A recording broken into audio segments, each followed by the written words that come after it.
What's up? We back with another video, and today I'm giving y'all 5 micro habits that will change my life and will change yours too. So before we get into it, you know what we gotta do? I gotta give you a personal invitation to join our amazing family. Make sure you subscribe for more empowering content like this. All right, did you do it? Okay, now we can get into it. No social media for the first hour of waking up. And here's why. The first 30 to 60 minutes from the time that you wake up is so crucial, because in that time frame, your brain is in what's called a theta state, which is its most impressionable state, meaning that whatever you feed it first thing literally sets the tone for your mood, focus, and decisions the rest of the day.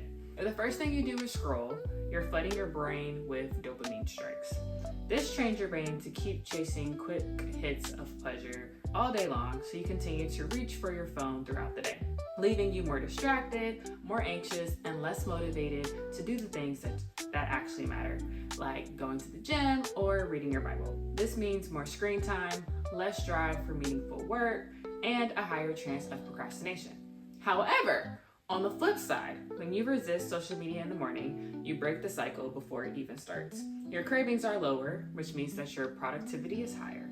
And research shows that people who delay their social media use by even the first hour have less procrastination, less wasted time, and more energy for meaningful work. Another thing you can do is put your phone on Do Not Disturb or in another room. Y'all could tell I have me a little phone addiction. Yeah, it's okay. I'm here to help you. This kind of follows the out of sight, out of mind approach, which means if you don't see the text, you won't respond to it. If you don't hear or see the notification, you won't be tempted to open your phone and look at that notification, because we all know we unlock our phone with the intention of doing one thing.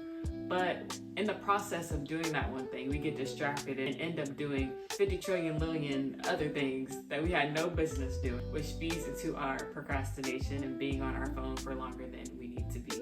But it also makes you present in your current task. Oftentimes, we'll set a certain makeshift time frame in our head. We'll say, oh, it's only going to take me 30 minutes to do this task. But throughout those 30 minutes, we've picked up our phone 20 times and haven't gotten anything done in that 30-minute time frame.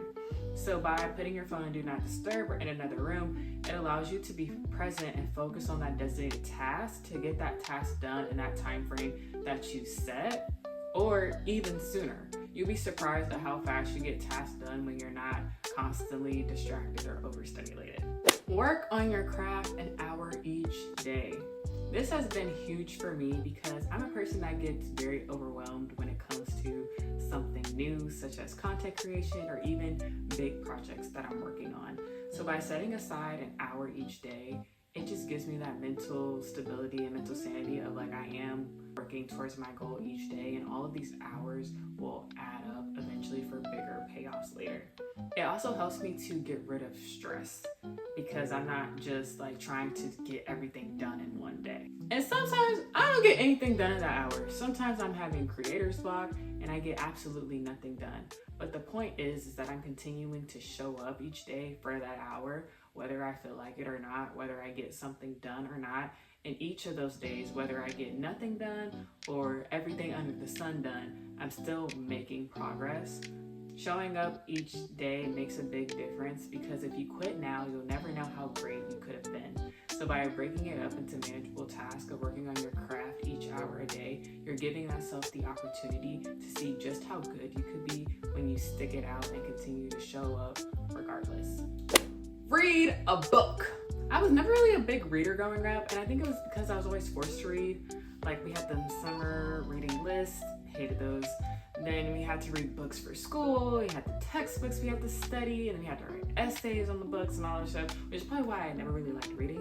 But now that I'm a little bit more mature, reading has become fun for me. I've learned that I really like how my brain works, how analytical I am. So reading really scratches an itch in my brain, especially because I love learning.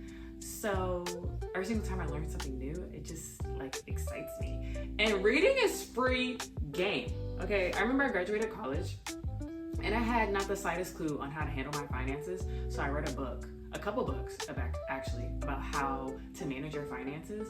And now I feel like I have so much more clarity and so much more financial literacy now that I've read a book.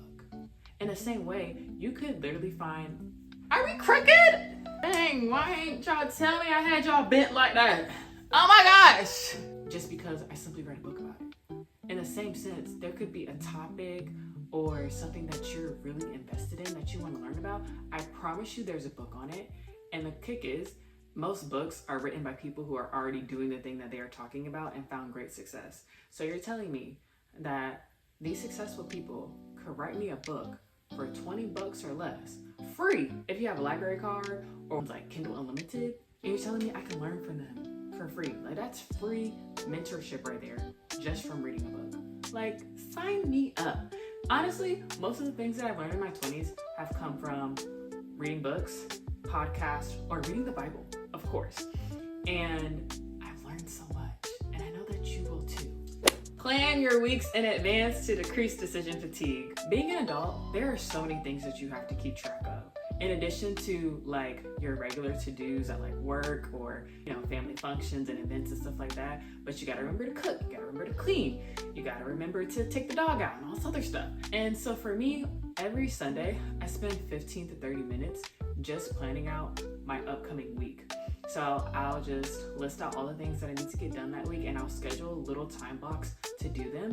So that way throughout the week, I can run on autopilot. Because oftentimes we are spending so much time thinking about what we need to do, but not enough time actually doing what we need to do. So I'll sit there and think and be like, dang, I gotta go to the grocery store, I gotta do this, I gotta do that.